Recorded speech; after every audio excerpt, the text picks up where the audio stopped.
and they had great chances, like, latter part of the second period into the third period. But yeah, dude, I think at that point it was, what is it, like 9 o'clock? It's Saturday night. Kids are like, you know what, this game's kind of over. Let's go out to the party, dude. Yeah, I got you. Yeah, Yeah. understandably so. We're in, dude. We're We're in, back at baby. YouTube. Let's go. Sorry about that, guys. Interesting, that dude. was the craziest thing I've ever seen. Yeah. But now that we're settled in here, what I actually wanted to start with, because typically, it's Monday. We've crowned a champion in the PGA Tour, but believe it or not, the Pebble Beach Pro-Am still going on. Due to some weather delays we had Saturday, weren't able to finish round 3. Wow. They had to pull the Pro-Am after yesterday. So they're not actually on the course today. So that usually they play all 4 rounds. The celebrities, Jason Bateman was playing. Aaron Rodgers won the celebrity team event for that. But Bateman actually had a nice bunker shot. And it was so funny. The guys I was watching PGA Tour live, they were kind of actually ripping him because they're like, oh, he's in the bunker. This is 100% shank. And then he gets it within 7 feet, makes the putt. And they were going, wow, so I guess he's really like enjoying the Cali lifestyle. He had his hair all growing out and stuff. Really funny to see for sure. But Pebble Beach, what a beautiful course. And it's interesting, with the 3 courses here, Spyglass, Monterey Peninsula, but obviously Pebble Beach, the crown jewel. Oh yeah. So, play suspended yesterday. I want to say about 6 o'clock local time, and we're going to resume in a little less than an hour. So right now, to give you a synopsis of where we are on the leaderboard, Justin Rose, the former U.S. Open champion, 15 under par through 9 holes, has a 2-shot lead over Denny McCarthy and Brendan Todd, as well as Peter Malnati. And McCarthy's played 15 holes, Todd's played 12, and Malnati's played 9. So he's, playing with Rose. So given with the amount of holes that we have left, and of course, anything could happen, but you would think it would come down between Malnati and Rose just based on the amount of holes. Right. We'll see, but they're going to start about 11 Eastern, so I'm sure we'll have to wait till tomorrow to update us on a winner. But this should be exciting stuff. Always interesting when you can get a Monday finish in on the PGA Tour. Unfortunately for us here, so for me, Spieth makes it right on the number. He's still playing right now. That was my pick. Through 12, he's 2 over par, 1 over for the tournament. So really not a factor. And I was just going to check. I didn't see Hoagie on the leaderboard, but I wanted to see where you were with that one. And Tom Hoagie right now, -1 through 14 holes. So not near the leaderboard. We gave it our best shot, but this should be an exciting finish. And we actually did a poll question last night, while there was still maybe an hour left of play and, before it was suspended until today, who would win the AT&T Pebble Beach Pro-Am. So right now, voting very tight, but Brendan Todd, 40% here. Wow. So Todd right now, 2 strokes back of Justin Rose, but give me the leader, Justin Rose. He hasn't won in 4 years, former major champion, like I mentioned. So a guy in his early 40s, kind of looking to rejuvenate his career. There had been murmurs by him going to live, but he stands pat. So it'll be interesting to see if he can pull this one off. So we'll update you guys on that tomorrow. And I have to say, I am so excited for the tournament this weekend. So coinciding with the Super Bowl in Arizona, Waste Management Phoenix Open, elevated event this year, all the top players, expanded purses. That's going to be so much fun. And what an atmosphere it would be to be down there for the tournament, see the first 3 days and then head over to the Super Bowl on Sunday. You can't beat that. So that's going to be electric. Always one of the top atmospheres in terms of the fans on the PGA Tour. So I'm so excited for that. How bad was the weather? Was it that bad? Yeah, rain, wind. That's why they had the wind was the big part. And it's like, since they were doing it on 3 courses, there's a problem at 1, even though the other ones are okay. You have to suspend all of them. So that's tough. That makes it a little logistically tricky. But Pebble Beach, wow, I can't wait to go there one of these days. That will be something for sure. But before we get started here, I just, our daily tradition, Tony, I need a poll question for the audience, if you would, and we will revisit at the end of the show. What do we got? I will say that, I think for right now, it's been pretty hot with hockey too. If Islanders signing Bo Horvat was a good, if that contract was a good contract. Okay. Offer. So, is the Bo Horvat contract a good one? So we're going to post that. And as always, you guys can check it out at Sportsport DTV. We will revisit at the end of the show. A simple yes or no, you A know, and simple- that's a good Simple yes or no. And I was going to actually ask you your opinion on that, but then I was like, you know what? We'll save that for the hockey segment. We're going crazy, though. We never start this way, but let's go to the world of the National Basketball Association. LeBron James at the buzzer.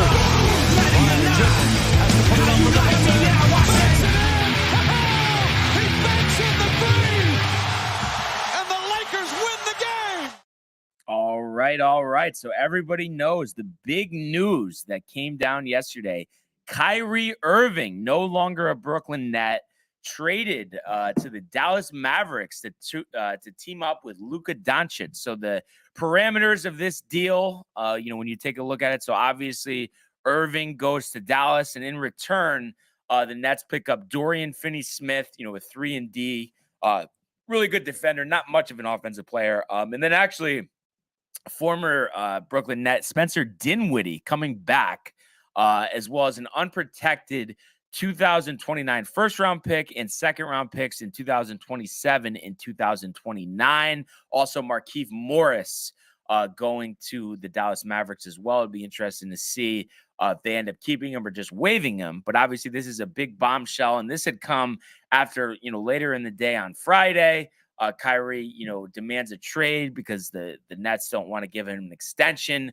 There was a lot of thought. We actually had a Twitter poll over the weekend. Will the Lakers trade for Kyrie Irving? Over 20 votes, 90% said yes. But wow. He finds his way in Dallas. And I think this is one of those things, as Matthew Gabriel, fresh off a trip to Florida, says, "What's up, boys?" How tan do you think he is? Oh, very tan. Very tan. Sunburn? Sunburn? Being a former guard, no sunburn. He knows how to not be sunburned after being on the chair all these years. But yeah, so he doesn't want, the team doesn't want to give him an extension. So Dallas steps up here, scuffling around 500, really looking to take the next step forward with Luka. Because, Mark Cuban, he knows if they don't produce results, they don't get to a final, they don't win a championship, Luka's going to play somewhere else eventually. So he goes all in here for Kyrie. And while, it's not a big package, so I guess for the upside that you potentially get, it appears worth it. But let me tell you, Tony, first of all, I don't know how willing he's going to be to give Kyrie this extension he wants. I think it's a 4-year, like around $200 million extension for a guy you can't even count on to be on the court. So I think at the end of the day, the risk at the onset will be worth it. But then down the road, I don't see it working. For a variety of reasons. Number one, we know Kyrie, he's all about himself. That's the biggest thing. Bailing on the team and just not that you could count on him. A ticking time bomb of when he's going to blow up. So I think you think about him going into Dallas. Clearly, he's going to be the number 2 guy. It's not all about him. And I think that's going to be a problem, as well as the fact that, it appears, we'll see how they set it up, but he's going to have to play off ball for the first time in his career. And I just see that being a big struggle. Right. Maybe all this turmoil has changed his mind and he's sick of the backlash. But to me, he's a selfish player that can't be part of a championship winning team. So I think in a respect, with the Nets not being able to re-sign him this offseason, getting back Dinwiddie, who I think is really solid, adding a 3-and-D guy in Dorian Finney-Smith, and then getting some future aspects with draft picks, I think this is a pretty good package and is a lot better package than what the Lakers could have offered. But at the end of the day, I don't think it'll work with Kyrie because of his selfish attitude. And I'm just curious what you think, Tony. Yeah, I guess I'm going to side with you on this one. Part of me wants to think like Kyrie, obviously we know that he's a talented player, right? We know what he could do on the court. Unfortunately, it was the things kind of off the court that kind of alienated himself from the rest of his team. And because of that, it created problems within the organization, as it does in any sport. If you're not that type of team player who's going to make sacrifices for the team, and, obviously, Kyrie Irving has his opinions, he's his own person, and he's, allowed to do that. But it's like, those little things, dude, that really, I think, kind of like annoy the rest of your team and kind of make you singled out from the rest of them, especially in a game like basketball where it's, a lot about team chemistry. I think he'll learn to play with Doncic, I think, and they'll probably do well. But I just think longevity wise, like, I don't know, who's to say he's not going to have some issue where he's going to be like, I'm going to sit out because I want to, Exactly. And I think me and you are in the same spot with this, because there's a lot of people, not us, but that don't like Kyrie because of his opinions off the court. And for me, and I like I said, I feel like you're the same.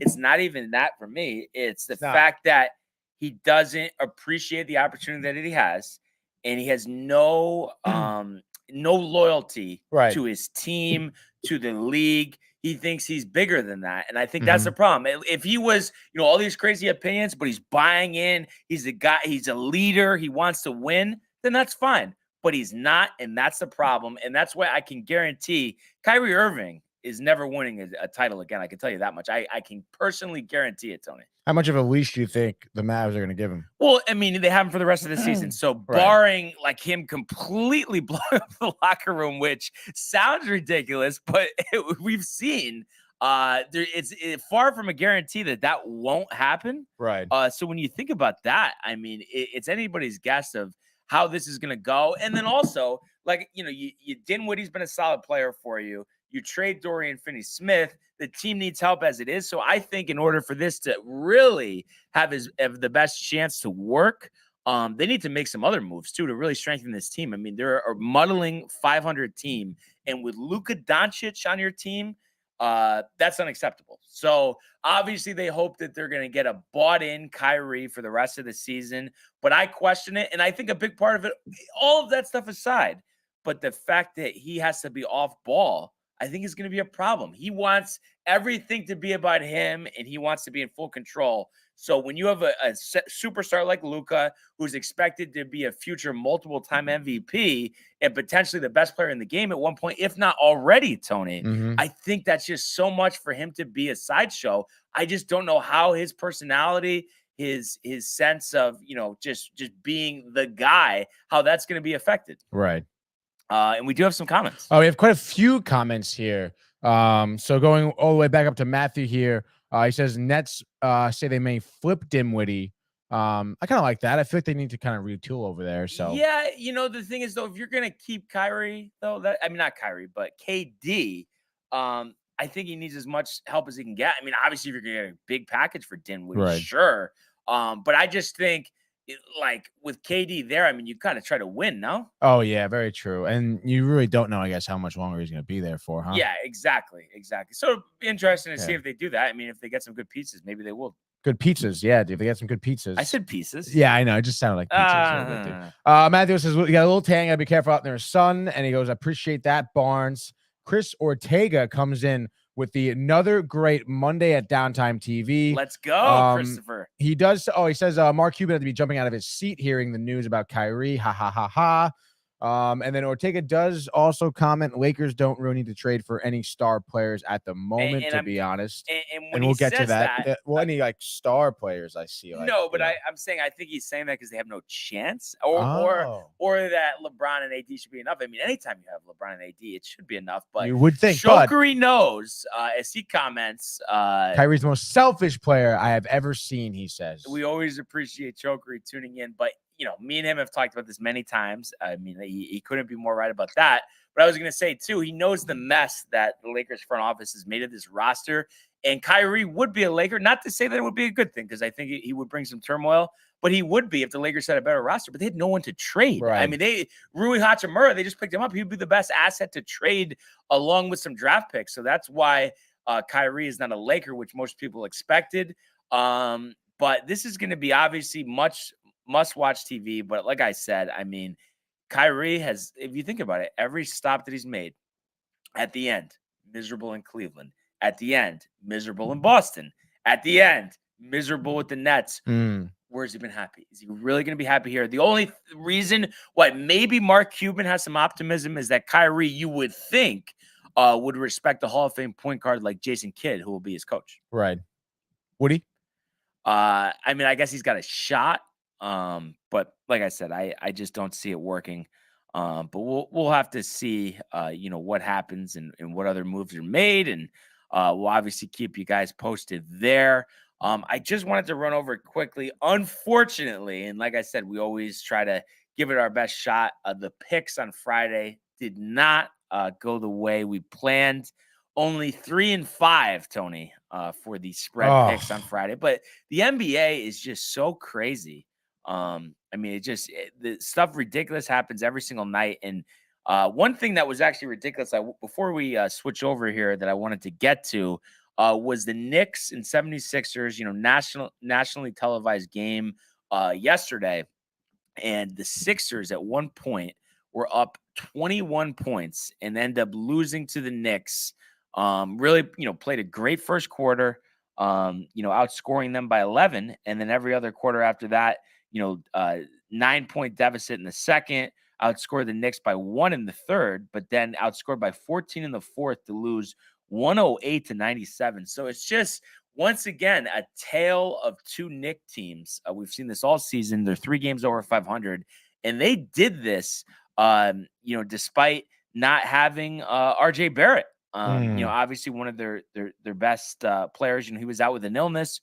Julius Randle, 8 of 19, only 1 of 8 from 3-point range, but did have 24 points, 9 rebounds, 7 assists. Jalen Brunson, a little inefficient from the floor, only 6 of 16, but did have 21 points, 7 assists. So finding ways to contribute as always. And then Fournier could not miss, the single season record holder for 3-pointers in Knick history, 5 of 8 from 3-point range, 17 points. Michael somewhere is saying, trade him now, but you still have to eat like the majority of the contract despite that. McBride had 14 points as well. So, nice win for the Knicks, and definitely a disappointing loss for the Sixers, who still come in, very strong here, 34 and 18. And in this game, Embiid had a nice game, 18 and 19 from the line, but once again, inefficient, only 6 of 16 from the floor, but 31 points, 14 rebounds, had a block and 3 assists. James Harden, kind of had one of those weird games, 12 points, 12 assists, 4 of 11 from the floor. So I'm sure they missed kind of having him. Tobias Harris, who's, averaging, and this points per game, I'm going to actually look it up right now, but it's like 16.1, which is his lowest in a few years here. So obviously, Embiid, Harden, I mean, there's only so many shots that can go around. You think about Tyrese Maxey as well.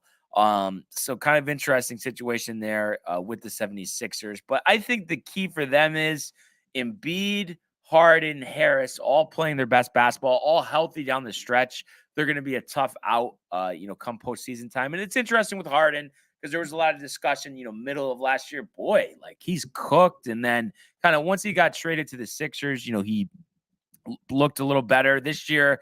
I mean, 21 points, 10.9 assists, which is almost a career high at 11.2 assists actually back in 2016. 44% from the floor. So he's up from last year's, call it, between Brooklyn and Philly, somewhere around 40%. So he's up a tick there. 3-point shooting, 38%, which is actually a career high. So if he's hitting 3-pointers for them, he's going to be highly effective. The one thing that you have to be concerned about, and it's like, there comes a point where it stops being a coincidence and becomes, a reality, is Doc Rivers in the playoffs since that 08 championship has been, I guess as we would say, ferocious, Tony. So that's something to keep in mind. You lose an important game like this on national TV. Obviously, you still position yourself pretty well. But it is going to be interesting to see kind of how they navigate this. Because, the East is tough. We've seen Giannis have some really good games recently. Maybe, the Nets aren't going to be a factor now with the trade of Kyrie. But it's just going to be a very interesting, stretch run here. And I think, we'll start to get a little more into it. At least myself, I can't guarantee anything from Tony. But down the stretch, I mean, playoff basketball, just any level of interest, honestly, Tony. I mean, if nothing else is on, sure, I guess. If I'm out, and you know what? Yeah, if I'm out at a bar, whatever, if we decide to go to Fire Engine Pizza one night or even Colony, it's on, I'll watch. Okay. How Okay. about that, Brian? Where do you think the Nets end up this season, though? I guess they're gonna keep KD, and then they'll end like 5 or 6. but I think Cleveland will overtake them. Miami might overtake them. Right. They're not getting ahead of Philly, Milwaukee, and Boston. It is a top heavy, Eastern Conference. So we'll have to see what happens. And we'll take a break from the NBA picks today, but I'm sure next couple of days we'll get, back in the mix there. It is kind of interesting too. It is, today is kind of the start. I mean, I guess yesterday, but obviously we weren't on the air yesterday, but the start of Super Bowl week, Tony. Kind of crazy when you think about it. Oh boy. A lot of storylines going to be popping up. And we did have the All-Star events yesterday. So I guess let's just do a quick detour before we go to the NHL, and let's go to the world of the National Football League. 6 for 101, 2 touchdowns. Uh-oh. To Evans! Touchdown, Tampa Bay! How about that throw? Sam Darnold blasted! Oh my goodness, did he take a hit? In trouble once! Brings him down! Loft one for Odell Beckham Jr. Got it down! Touchdown! Right, so we did have the Pro Bowl in Vegas over the weekend. Some events, some flag football. The NFC end up taking down the AFC. Geno Smith starring in the flag football game. How do you like that? And overcoming a 21-15 deficit after starting the final competition, winning 35-33. But before we even just get into a little bit of that, Tony, being that Super Bowl week, I'd like to start with a prediction that we can revisit on Friday, but just initial thought on a final score between the two teams, and obviously give mine first, and I'll document them to see just if any storylines come out. And it's funny because you go into the week, okay, obviously you think about potential storylines. The big thing would be Mahomes' ankle, but obviously after gutting it out, a week of rest, you feel like you shouldn't have to worry about that. Same thing with Jalen Hurts and his shoulder, how he looks good, the recovery there. You'd expect more time, that would be better. But those are just kind of the couple of things that pop out as could be potential storylines. But I'm sure there'll be stuff that we don't see coming, getting into the mix. But we'll start early prediction, Tony, if you would, for the Super Bowl on Sunday. Just the score you want? Score. Yep. Jeez, dude. I'm gonna say, and actually MVP too. Ooh. I'll say 38-30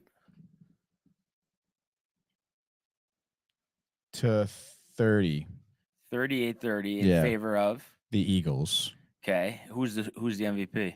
I mean, it Hurts, I guess, right? Gotta go Hurts. How many total TDs? I'll give him 4. Wow. Yeah. Okay. I'm gonna say I think definitely high scoring. Yeah. Could you actually, while I'm kind of giving my synopsis, just look up the total? If you just go to ESPN, they should have it. I know the spreads moved around a lot. Over unders at 50. 50. Okay, and the spread is it Eagles? Eagles minus 1.5 right now. Eagles minus 1.5. Okay. So yeah, definitely. I think this. I don't see how this could be an under game, Tony. Could you? I really can't get there. I mean, your score has 68, so should be a walk in the park for that. I'm going to say a similar score type for me, just slightly different, but going over, like I said. So let's say 35-31 Chiefs. And we are going to say Patrick Mahomes, all 5 touchdowns through the air to win MVP. And just kind of, I guess you could say payback in a way. Just in terms of the last time he was in the Super Bowl and how poorly that went against Tommy and the Bucks due to the play of the offensive line. I think he's going to be dialed in. He knows how hard, after not reaching the Super Bowl last year, how hard it is to get to this point. And he wants to relish the opportunity and get to a multiple-time Super Bowl winning quarterback as soon as possible. And I think he does that. And I think it's going to be an all-time classic. I mean, I think there is no two ways about that. But of course, we're excited for the game. Now, in terms of the Pro Bowl, the skills contest, the flag football, did you check out any of it, Tony? I think I want to say Saturday. I saw some dodgeball, I think. Okay. That was cool, I guess. But other than that, some highlights on Twitter and stuff. So, but I mean, what did you think? Just going to the flag format, the field that's only 50 yards. I mean, what do you think that worked? Are we better this way? The Mannings being the coaches. I mean, what do you think of all that? yeah, I mean, putting the Manning brothers in there as coaches, I think that's funny. It's entertaining for sure. I don't know, dude. I think I'm more of a proponent for having a more of a legitimate game. Right. Because it really wasn't that exciting, and I really didn't care for it. And the players really didn't even. I mean, yeah, I guess they were having fun, which is nice to see. And obviously, you have prime athletes on the field. But I mean, between the flag and then the dodgeball and then even the longest drive stuff, it's just like, those things make for very, I would say the dodgeball and the longest drive thing make for kind of like clunky broadcasts, I know what you mean. Yeah. Like the dodgeball, like they had like one like high overhead camera that they hit a lot. There was a couple of handhelds, I think, down low on the baselines, but I mean, like, it really wasn't that great to watch. The longest drive too was like, it's just the longest drive. Like, it's not that great to film. It's just, you get one guy up who tries to slam the ball, and you got some players who are kind of acting a little foolish, and it's just like, I'm not like, what am I doing here, dude? Yeah. Yeah. How'd you feel? Did you watch any of it? A little bit. A Yeah. little bit. I saw the dodgeball and stuff, but I like you said, I mean, I definitely, miss the traditional format, and it comes down to the players, but of course everyone's always concerned about injury. And speaking of that, Myles Garrett, suffering a toe injury, but it's just one of those things, Tony. I mean, these guys, I understand you want as least opportunity for them to get hurt, but these guys can get injured on the golf course. They get injured doing anything, dude. Right? Yeah. Exactly. So I think we've got to the point where we're babying athletes too much, and it doesn't matter what sport we're talking about. And also like, maybe this is just me as an athlete, but like, like obviously when I played in college, like for games, just like NFL players, you have a warm-up routine you go through. And then, like when we would meet up for our alumni matches, which weren't as serious, I'm like, oh, I'm not going to warm. I don't stretch as much. I don't care to hydrate as much. Like that, I think, could even give you more of an opportunity to kind of to get injured. I mean, imagine like, especially when you see like some of them playing dodgeball, like how they were humming the ball, like it's easy to pull something if you wouldn't warm up enough. Like even during flag football, dude, like if they don't take it seriously, they don't warm up, like they can pull something, they can get hurt. If they're given an opportunity where it's like, hey, this is like a serious game, like full contact, like take this serious, they're gonna warm up correctly. They're gonna make sure they're hydrated enough. They're mentally ready for the game and stuff. I feel like it's little stupid shit like this where players do get injured, and you're like, oh, that was stupid. Yeah. Yeah. But yeah, my whole thing too, I think there's a way though to have these games and do a full game, but you know what I mean, in the skills contest, I think that would be, have the kicking, have a longest throw, fastest man, like that type of stuff, the bench press, do that, doing dodgeball and teeing off on the course, I don't know. Yeah, I would prefer to just keep it regular football. Yeah, like, you know what I mean? Point, like, if they want to be in the pro-am like Aaron Rodgers was, go ahead. You know what I mean? Like nobody's stopping you. So maybe they'll do that. Obviously, the NFL is not afraid to make changes, and they seem to get most of it right. With all the lion's share of ratings that they get on a consistent basis. So we'll see, but nevertheless, I mean, Super Bowl week's always exciting, and I'm sure, who knows, maybe as soon as next year, Tony, we'll be on Radio Row. Wouldn't that be something? Hell yeah, bro. Las Vegas next year. That would that would be insane. That would be insane, dude. So do they always do it the same? Does it always happen around the same weekend as NHL, or is that just kind of happenstance? Because it happens for the past 2 years now.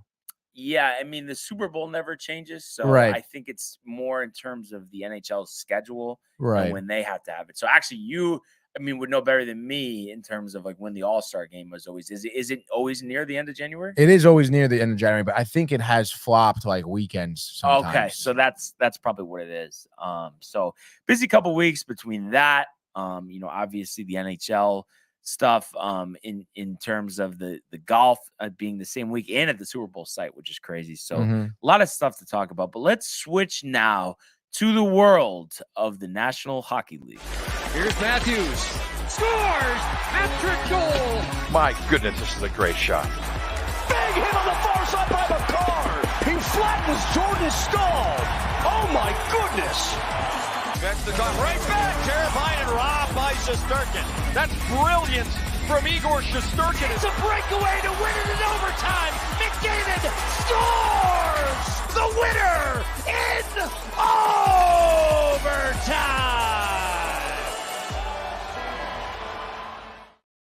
All right, Tony. So obviously All-Star Weekend in Sunrise, Florida.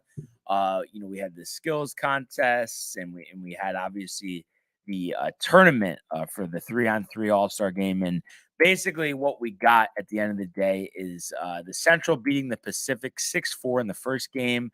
A legendary scoring game in the second between the Metro and the Atlantic. Atlantic winning 10-6, and then ultimately winning the whole thing, defeating the Central 7-5. Shot Chuck the MVP. In these NHL All-Star games, the hockey, it's always high scoring, of course. But just in terms of the tournament for the All-Star teams on the 3-on-3, what did you make of it this weekend? I think it was fun. There was a lot of good hockey being played, I suppose. A lot of mostly offenses, you can tell here from the scores. But I think, a lot of the players had fun. I think it was some good hockey. The jerseys look great too. I don't know if you noticed the jerseys. Yeah. They were absolutely very flashy. Again, I think the 3-on-3 creates, a nice happy medium. It's not full tackle, it's not flag. It's like a little bit of a medium where players are kind of taking it seriously. You got to skate, you got to be in position. But at the same time, it's high scoring, it's fun, it's quick. And yeah, dude, I mean, you saw a lot of players, like I said, I guess have some fun, show off some talent. I mean, no one was really playing defense, right? So it's not like, oh man, like there was one, I think there was, I think it was Crosby and Malkin, and it was just like, it was 2-on-none basically. And it was just like tic-tac-toe in between each other, end up scoring, right? So you get like cool flashy plays like that. I mean, honestly, in my opinion, I think the actual game itself was the least entertaining, I thought, in terms of the rest of the weekend for hockey. Because there's so many other, I guess not tournaments, but events, you could say, and good ones too, like you were saying, kind of like how football should do the longest kick, the bench press, whatever, fastest guy that they did the fastest skater, the hardest shot, and stuff like that. That's the stuff that really interests me. But I would say the actual game, the little tournament 3-on-3, I think it was fun. Yeah, right? And I mean, and I don't know really any, because obviously it's been different in the past, but I don't know if there's really any way to alter that. I mean, you think you have to just keep it that way? Any thought of going back to a full hockey game, East versus West, or you think the way that they have it with the 3-on-3 is the way to go? Again, for me, I mean, I don't know, call me a traditionalist, but I would prefer the East meets West sort of deal. Yeah. And get everybody on the ice together. Yeah, see like a real like legit game. And I mean, hey man, like these are, I guess the one thing we do have is we have some of the greatest athletes in the world for these sports. Like the greatest hockey players in the world come to the NHL to play. And it would be very cool to see like two all-star teams, like the best of the league, kind of go out against each other very seriously. I think that like that storyline, I really think cannot beat any other, honestly. And it goes for football. I think for me, it goes for any sport. Like I would want to see these all-stars go head to head in a legit game, going full throttle. Like it should be for there should be something at stake as well. Yeah, but I guess I don't know. I guess we'll kind of see. It seems like they're going to stick with this format. Yeah. But, so, we'll have to see, if any changes are made. Obviously going into this, they made a couple of changes with the skills competition, just to kind of run down our winners here. So I hit this one actually. Svechnikov for the Hurricanes, fastest skater, 13.699 seconds. Pitch and puck was won by Nick Suzuki of the Canadiens. So he picks up a nice title there. The Tendy Tandem was won by Saros and Hellebuck, which actually I picked as well. Splash shot, Cale Makar and Mikko Rantanen. So the teammates on the Avalanche win that one. Hardest shot, Elias Peterson, 103.2 miles per hour. And Brock Nelson gets into the mix with the accuracy shooting. I like that, dude. Picking up a title for the Islanders. Out of all those, if you had to say, which one did you feel was the best for the skills contest? For that accuracy one, you mean? Or you mean just all of the events. Which one did you think they did the best job with? Kind of was the most exciting. I mean, for me, I think fastest skater always gets me going. And seeing Svechnikov win, I mean, I thought that was pretty huge for him. I know Cale Makar took an unfortunate spill in his run, and he almost won last year. But for Svechnikov to come out here and kind of prove himself there, I think that was huge, dude. Yeah, absolutely. So much fun. And I thought the splash shot was cool, something different as well. So dunk tank is funny. Yeah. Hardest shot I like too. Like those hardest shot, fastest skater. I've always been my who. Yeah, and I think we've always been the same, just in terms of we just like our traditional stuff, kind of parallel to the cheese pizza, where it's just give us what works. We don't need to get crazy. We don't need to put on a costume. Finally, Brian. But I have to say, Tony, I definitely missed the Rangers being in action. It's just the nightly grind of the National Hockey League. And it's so nice that very quick in terms of, the All-Star game finishes up on Saturday. Here we are going into Monday, and we have action. Baby. We have games. We have the Rangers at home against the Flames. So, obviously we're very excited about that. And that's obviously going to be our first talking point amongst the other games here tonight. So the Rangers, come in, nice to get a win, before they headed into the All-Star break here. So momentum on their side, obviously some rest. But going into this game, I mean, the Flames, I think, have played a lot better of late after a very tough start. So I don't think, it's you go into this and you think you have it easy. But at the same time, you do feel like you come in with the better team, and you've had 3 more wins than the Flames this year. But when you look at this matchup, Tony, I mean, what do you think the key is to taking care of business tonight at home against the Flames? For me, I think if there was one key to this game, it would be to just honestly suffocate them on defense. The Flames is another one of those teams that kind of struggle to score. Score consistently, score a lot. They only average, I think, just above 3 goals a game, which the Rangers aren't too far ahead of them in that, right? So I do think you want to play to the Rangers' strengths, and they have great defense. So why not kind of smother the Flames here and make it even harder for them to score? Which a team that's already kind of proven that to be difficult for themselves already. Let them kind of fall forward onto that sort of deal. So honestly, I would say with that, I want to say this is going to be a lower scoring game. You have some guys coming up, obviously, off of the rest from the All-Star weekend. So I think the tendies are going to be on top of it. I think a lot of guys are going to be skating hard. But with that, I would say give me the Rangers here. I'll say a goal by Zibanejad and maybe a goal by Miller, and they win this game 2-1. Okay. All right. I like that one. I think it'll definitely be tight as well. And I actually didn't. I'm going to mark you down for that, but I didn't actually see. How many games are we working with tonight? 6 games. Okay. So we'll go 3 apiece, and it's interesting. Is it the I didn't think Lindholm was having that great a year. I'm just curious, the 2-1 with the defense. I mean, what got you there? I mean, just the fact that the Flames struggle to score sometimes. Yeah. I mean, you look at their last few games that they had a surprising win. I guess a few weeks ago against Tampa Bay, they won 6-3. And they did win against Seattle 5-2. But other than that, some of their losses, like Chicago, they lost 5-1, couldn't score. Colorado 4-1, couldn't score. It's just been so inconsistent for them. And it's every other game. They score a good amount, then they lose by a lot. And I just think if the Rangers kind of get them out quick and suffocate them on defense, they're probably not going to score. And the Phenom is back up from the AHL. I don't know if you saw that. I forgot his name, but remember he made his debut before the break. Oh, the leading scorer. From the Wolfpack. Yeah, because he got sent back down. How to pronounce his name, something with a CH or something. Dude. I'm trying to see if he's actually listed on the official roster. Because what position is he? I think he's a left winger. It could be a center, actually. I think it might be a Okay. center because he came in for Blaze. They don't actually have him on here, but I did see that he was getting the nod. Uh, Oh gosh, dude, come on, dude. This is right on the heels of. I was actually going to give a special shout out because I've seen them, vote on our Twitter polls and just kind of their a lot of people following us now on the Sportsport DTV Twitter page. A lot of big Rangers fans out there.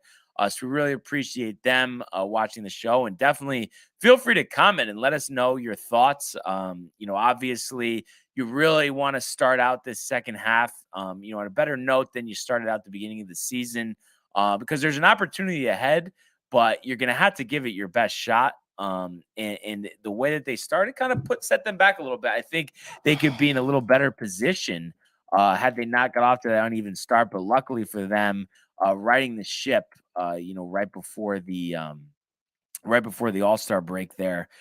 So I think this is a big stretch coming up. I mean, let's say, out of the break, your first 10 games, I mean, you want to go 7-3. Will Coley, that's the name, Tony. Yeah, so thank him. you for pulling that up.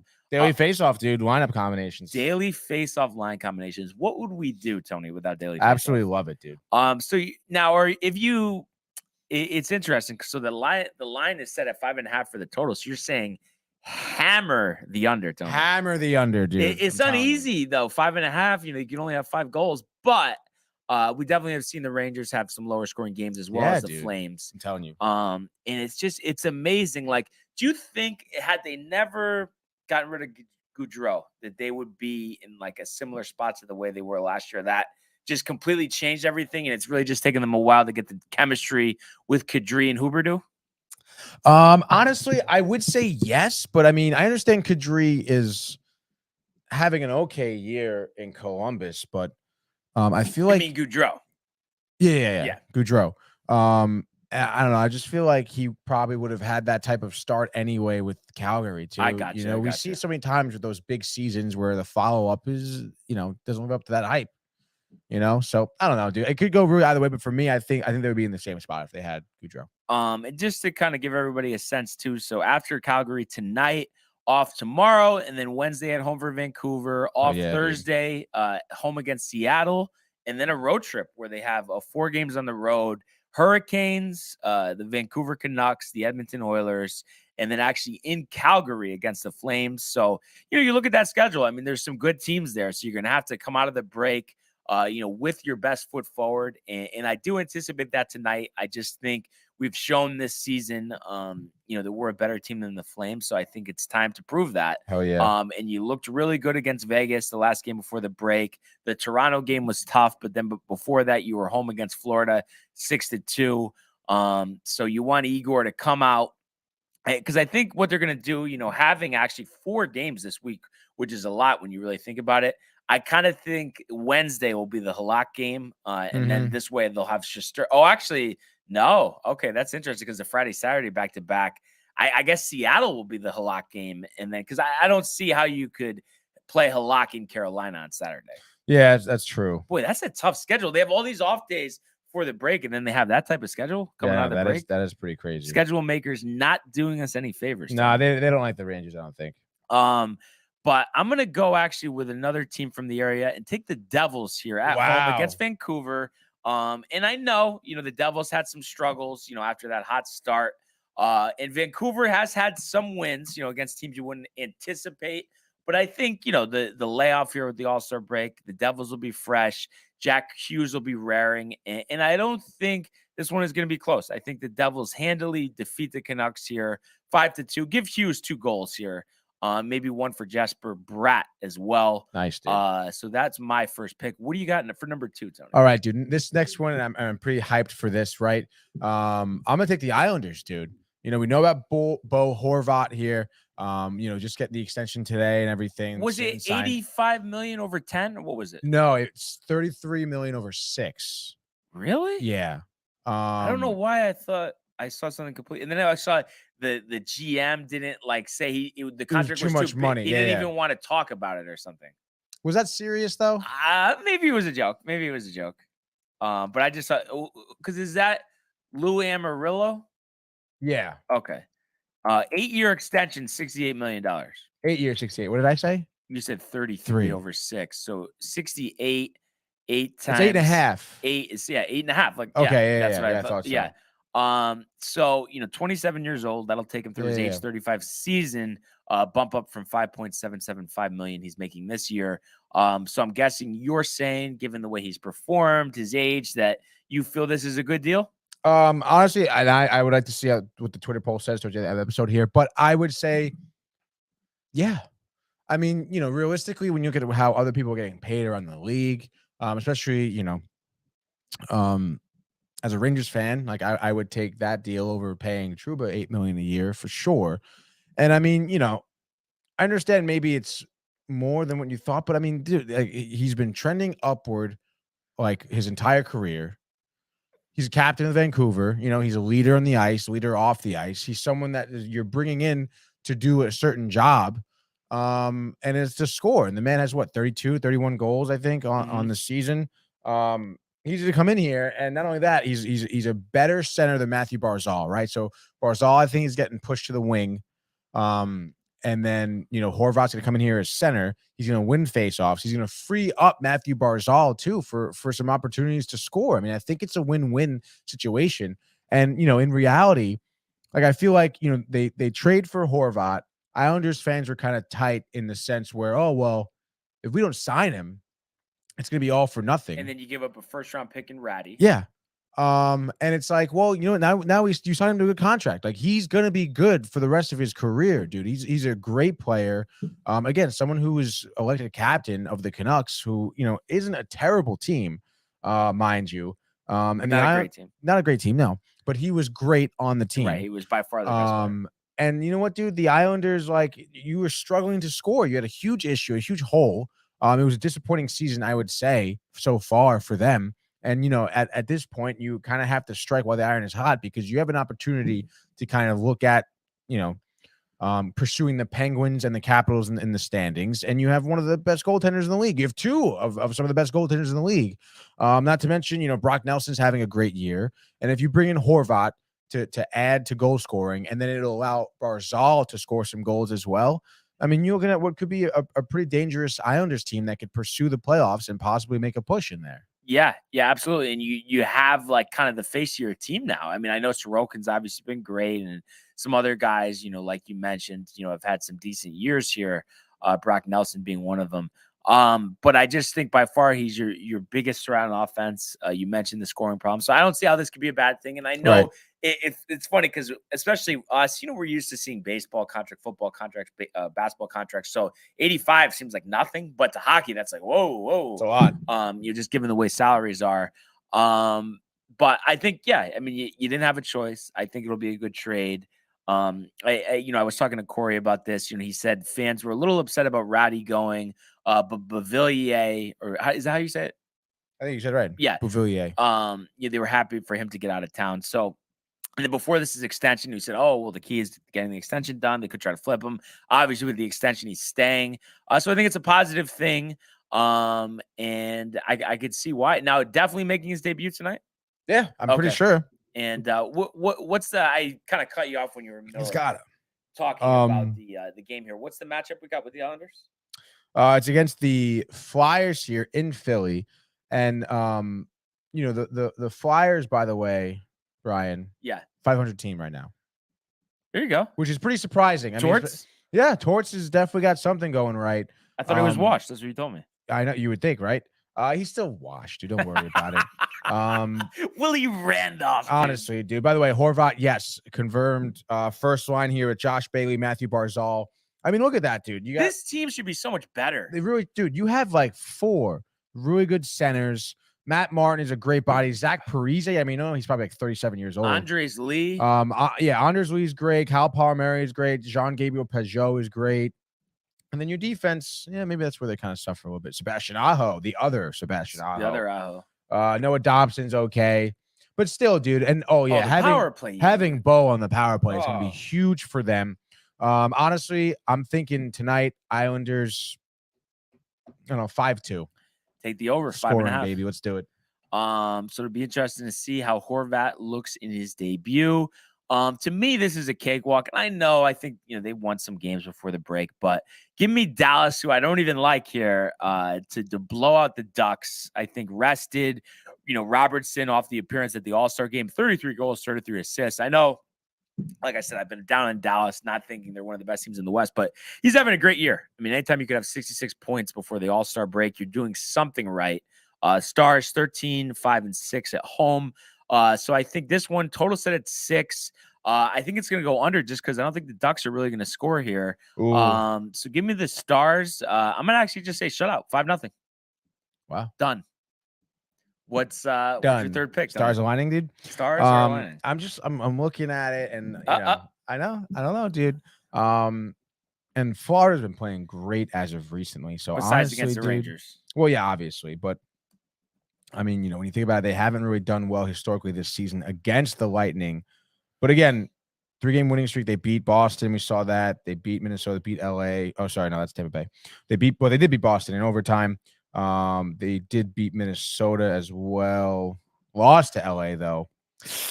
I don't know. Give me the Lightning still anyway. I think off the All-Star break, well-rested Tampa Bay team needed the rest too for sure with those old legs they got. I think it'll be close. I would say, I don't know, 4-2, empty netter at the end there for Tampa Bay. All right. Classic, dude. All right, Brian, what do you got, dude? Next game. Wow. I feel like you're a little offended there, Tony. Do it. Say it. So that being said, Tony, I mean, it's tough to really how terrible would it be if you pick the Wild and the Coyotes win tonight, dude? It would be terrible, but I guess we'll find out. Give me the Wild over the Coyotes. I'm sorry. I gave Arizona such a chance. You really did. Tried hyping up the new arena in downtown Tempe, Vizmelka, and all they've done is disappoint us other than Clayton Keller having a great year, was at the All-Star game, all of that. But I'm not confident in this team, and especially going against the Wild, who, I don't love, but at the same time, I just think that Kaprizov and the fellas are far good enough to defeat the Arizona Coyotes here. I'm going to say 5-2. Another clunker for Vizmelka. Maybe he just needs to change the scenery, honestly. Traded line. What was the score, though, for your game? I forgot what you had said. For the Lightning, 4-2, I believe. 4-2 Lightning. Yeah. Empty netter by Kucherov? Why not? Sure, dude.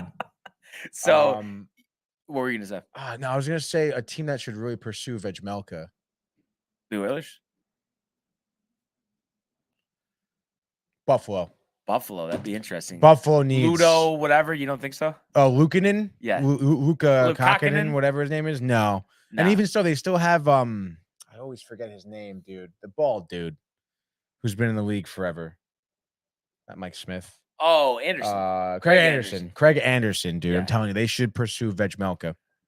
Interesting. Because, dude, I mean, I don't know. I feel like Arizona's not going to do much on him, and I think he's a little bit more proven than Luukkonen. And even if you pursue Vizmelka and he does well for you, then you've got two very solid goaltenders, and that's to have like a backup to come in with not a significant drop off is huge for any team. And I think if Buffalo really wants to make a push for the playoffs, I mean, I think that'd be your guy, honestly, dude. Yeah, absolutely. So that's something definitely to keep an eye out for. I'm just so excited that the Rangers are back in action. Me too, dude. Like let's get the good feels going. Like I said, yeah. we have a lot of traction, on our Twitter page, a lot of Rangers fans. So I'm really just interested to hear, what they think and what moves are on the horizon. So anytime you guys want to comment, call in, definitely let us know. Just wanted to talk about spring training starting, but before I do that, just to update everybody on the poll question right now, and we'll revisit this tomorrow. Bo Horvath contract, a good one, 67% yes. So keep voting. Bang, baby. At Sportsport DTV. I'm sure we'll have some poll questions that come out, overnight, and then we'll talk about them tomorrow. But spring training week, Tony, we are finally here. So just wanted to update everybody officially. We will get underway on Wednesday. We have the Cubs, the Diamondbacks, the White Sox, the Reds, all reporting for the Arizona, league over there, the Cactus. And for the Grapefruit, we get started on Wednesday with the Red Sox and the Tigers. Yankees report on Thursday, February 16th. the Mets on Wednesday, February 15th.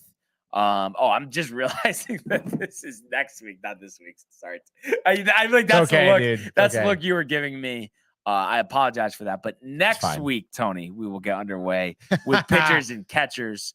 So Mets a week from Wednesday, Yankees a week from Thursday. Any late baseball, anything you're hearing, Tony? Can you give me something? Anything being worked on? We got Beltran. How about that? Do you like Beltran? Glad you brought that up. Carlos So Beltran, what will be now known as an infamous stint, 1 year as a Yankee broadcaster. Right. Kind of last third of the season just disappeared. He was in the studio a little bit there in Stanford. But was just got ripped apart as an analyst for the Yes Network. Everyone kept saying the same thing in terms of repeating the obvious. So he moves into the Met front office. But I think as far as the Yankees are concerned, fans didn't like him. So of course they're conscious of that. So I think it's fine that he's shown the door. He's just, I don't know. He's kind of a weirdo. How do you feel about him being part of the Mets front office? You're not ecstatic. I'm not ecstatic. No, no, dude. I mean, come on. How could you be? Yeah. But a lot of people say, with the international players, very popular, very well-respected baseball mind. Obviously, you have the cheating thing hanging on his head. Right. So it'll be interesting to see what role he has over there with the Mets. And speaking of broadcasting, Tony, your buddy's still not signed. What's going on there? Is Keith Hernandez done? No, stop. He's fine. I mean, it's come down the wire. It's never come down to this point. Yeah, I guess so. I haven't heard much about the broadcasting in terms of Keith, but he's a free agent. Yeah, I guess he is. But he's not going to go anywhere else, dude. But I'm saying you're 100% confident that he doesn't just not work this year. I mean, kind of like what happened with Gary Thorne and the Orioles. No, I think he'll work 100%. 100%. Definitely. Wow. 100%, dude. Wow. Interesting. I think it's 50-50. Honestly, I think there's some tension there. Keith, they were talking about this on the Fan on Friday, how as a player, he didn't make the salaries that players are making today. So he wants, he feels he's one of the best broadcasters. He feels it. I mean, I don't personally, but and he feels like he has some value. Do you think that the Wilpons are holding this up? Or do you think that Keith is kind of demanding, the kitchen sink? I think Keith is demanding some more money. Yeah. But you're just anticipating common grounds. Yeah, I think they'll be fine. Come on, they're not going to not sign him, dude. Honestly, they're going to pay him. Yeah, I mean, it'll be interesting. And again, maybe it is more of a Wilpons thing because we know how they feel about paying people and spending money. So yeah, I could definitely see that. So that's something to monitor. But obviously, as we've been saying day in and day out, we are just so pumped for the baseball season. Oh yeah, dude. I think once the first team reports, then we can get going on our divisional previews. Can't wait. Which we always look forward to. And obviously, if there's any trades that happen to pop up, seems to be a common sentiment that the Yankees will make some type of trade with the gluttony of infielders that they have. Right. But we haven't really gotten close to anything just yet. So we'll have to keep an eye out for that. But really, other than that, Tony, I mean, other than everyone looking forward to Gaming Corner at 6:30, NBA 2K. And I have to say too, so I hadn't even played the game. You have the disc, but then you download it to your hard drive. So I did that, around Christmas. Haven't even touched it. Last night I was like, you know what? Let's give it a shot here. So I do 2 online games. The first one, I'm only up by 6 or something in the second quarter. Guy just quits. Really? So I'm like, all right. What do you want me to do? So that happens, and I was the Sixers. Yeah, I was the Sixers. So was doing well with Embiid and everything. And then I go another game, and I don't know if you're probably actually not familiar with it, but basically not really. The online play, they have you go different tiers, they push your record or whatever. So the first one was against tier 1, which I think you could be any team. Then tier 2 limits what teams you could be. You need 1 star, which is 1 win to move up. Right. So I only had a choice between a few teams, and I was actually Cleveland. I was playing against Dallas. Was down double digits, Tony. Crazy last 2 minutes of the game. Had to look at a game winner, missed it. We go to overtime, win by 7, Tony, in overtime, 2-0. So nice to get a little warm up there, but definitely pretty hyped. I had to say a different feel. I haven't played too much 2K the last couple of years, but just a different feel. The meter's a little interesting, so I think there will be some kinks to work out. Ooh. But I'm pumped. I could say that. Yeah, me too, dude. I mean, I've never seen Mike play 2K either, so I'm really interested to see It's what gonna kind be of throws great, down. and I want to get my revenge in NHL. I'm calling out. I'm gonna beat you in NHL. Okay. Honestly, I know I've embarrassed myself, so everybody knows beforehand. I don't think I have any talent there, but I just think. But now you're calling me out. Where there's a will, there is a way, Tony. And a couple comments to finish up here with your mother. Yes, my mother says good morning as it is. Good morning, Mom. And the Mets should not have Beltran anywhere.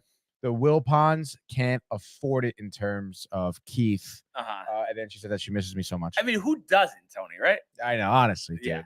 Yeah. So the Wilpons, I don't know. That Madoff hit was pretty deep, and I know obviously they got the payoff, from Cohen buying the team. But it's interesting. They are cheap, so I really think this has something to do with it. Cohen might be pissed. I don't know.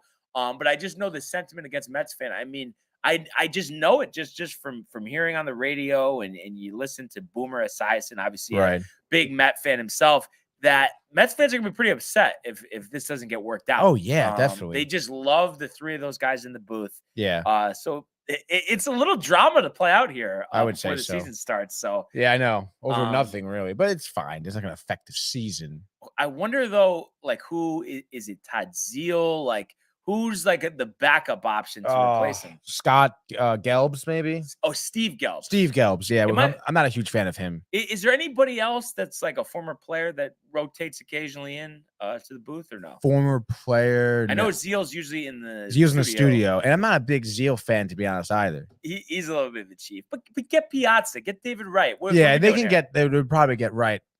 I guess, right? Yeah. Right? It's funny, though, because we think about this. Wow, why wouldn't these guys want to do this? But I think some of them have so much money that the travel schedule when you're an analyst. It's also a lot of work. Like, it's not like, But you know what I was going to say? That made me think of, who has the best situation is Peyton and Eli. Yeah. Because they were asked to do, the commentator role, didn't want to do it. Now they could just sit at their home, get hammered. Yeah, literally do it out of their homes. They don't have to travel anywhere. So you understand it with the travel, people, especially during their careers, they had to be away from their family a lot. So you understand that. But some drama to play out. Who owns the Yes Network? Do the Yankees own the Yes Network? It's a combination. They had given up 80% of it, but now I think they're at least 50% shareholders. Fox has been involved. So a couple different partners there. Interesting. So it'll be interesting to see. They haven't announced too, who's stepping in here for Beltran. But also Cam Maben. That's right, dude. Which I was surprised at too. I know they're working on Jeter, so I don't know if that gets done or not. I don't know. But there we go again. He has all this money. Why does he want the travel schedule? He's a private guy. Maybe if he says, you know what, I'll pull like a Ken Singleton and do 15 games for you this year if you want. Maybe something like that gets done. That'd be fun. Sabathia has worked in the past for them. I know he doesn't like wearing suits. He doesn't like Michael Kay, so I don't know if that's holding it back. He doesn't like Michael Kay? Yeah. Yeah, because Michael K, he never let it go. Michael K called him out towards the end of his career that he was cooked, and CeCe took that personally and never has let it go. CeCe's a big dude. He is, but I mean, he works well with Rucco. They have their podcast. Why not just like do that? Do some games with Rucco. Yeah, I don't know. I don't know. So say, dude. We will see, Tony. Wow, a lot of broadcasting question marks. Drama, here, Tony. Dude. Drama unfolding and close to home as well. But what a show today. Super Bowl week kicking off in fashion. Excited for Gaming Corner later. I really appreciate everybody tuning in, continuing to comment, like, and subscribe. Checking out the archives on the YouTube page, Tony, Michael, Renee in costume, as well as the merch at downtimetv.com. We want everybody to enjoy the day, enjoy Gaming Corner later, and we will see you mañana. Hey guys, Tony here from Downtime TV checking in. I want to thank all our fans out there who's been liking, subscribing, sharing our content. You guys are the best. You guys are our bloodline. You make us love what we do. Thanks again.